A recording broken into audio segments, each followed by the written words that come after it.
Wowie, it is snowing. You can hear the church bells down the street at the Foundry Methodist Church ringing.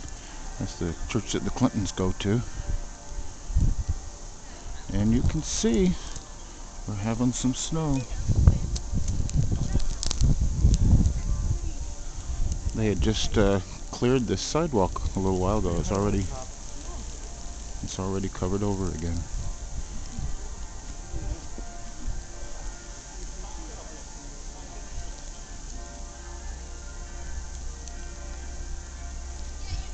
So that's the view from 16th Street Northwest here in Washington, D.C. this morning.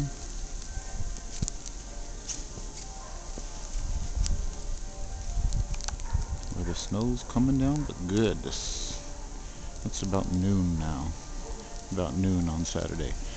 They say we have about 8 inches so far. We're supposed to get at least 12 before it's over.